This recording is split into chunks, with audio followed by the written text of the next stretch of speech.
انسان تو انسان، یہاں شیطانوں کو بھی گالی دینے سے منع کیا گیا ہے۔ آپ دیکھیں اللہ نے بیان کیا کہ ان الشیطان لکم عدو فاتخذوہ عدوا، بے شک شیطان تمہارا دشمن ہے تو اس کو تم دشمن سمجھو۔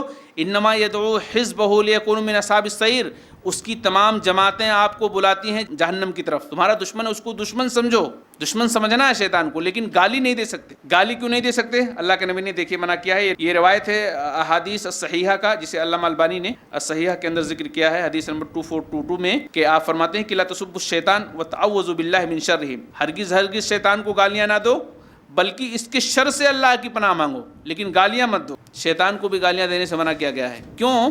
اس لیے کہ جب شیطان کو گالیاں پڑتی ہیں، یا انسان جب شیطان کو گالی دیتا ہے تو اور خوش ہو جاتا ہے، اور خوش ہو جاتا ہے، کیونکہ گالی عام طور پر وہی نکلواتا ہے نا شیطان ہی، تو اور خوش ہو جاتا ہے۔ اس لیے شیطان کو بھی گالی نہیں دینا چاہیے۔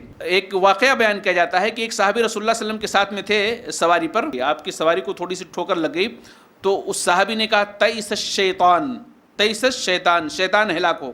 تو اللہ کے نبی صلی اللہ علیہ وسلم فوراً سواری سے اتر گئے۔ دیکھیں آپ کس طرح سے نصیحت، شیطان ہلاک ہو تو اس پر نبی کریم صلی اللہ علیہ وسلم اتر گئے اور کہا لا تقل تئس الشیطان، ایسا ہرگز مت کہو، شیطان ہلاک ہو ایسا ہرگز مت کہو، فإنک اذا قلت ذلک تعظم حتی یکون مثل البیت، اس لیے کہ جب تم ایسا کہو گے کہ شیطان ہلاک ہو یا شیطان کو گالی دو گے تو شیطان پھول کر کے گھر کے برابر ہو جائے گا اور بہت خوش ہوگا، پھول کر کے گھر کے برابر ہو جائے گا۔ لیکن قل بسم اللہ فإنک اذا قلت ذلک تصاغر حتی یکون مثل ذلک، لیکن اگر تم بسم اللہ کہہ دو گے کہ اللہ کے نام سے، تو وہ سکڑ کر کے اس طرح سے ہو جاتا ہے جیسے ایک مکھی کے مانند ہو جاتا ہے۔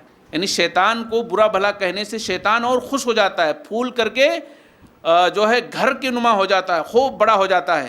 لیکن اگر کسی مسئلے پر شیطان کی وجہ سے کوئی تکلیف پہنچ رہی ہے، اگر آپ وہاں اللہ کا نام لے رہے ہیں، بسم اللہ یا اعوذ باللہ پڑھ لے رہے ہیں، تو شیطان سکڑ کر کے مکھی کی جیسا ہو جاتا ہے۔ اس لیے شیطانوں کو بھی گالی دینے سے جو ہے اللہ کے نبی صلی اللہ علیہ وسلم نے منع کیا ہے۔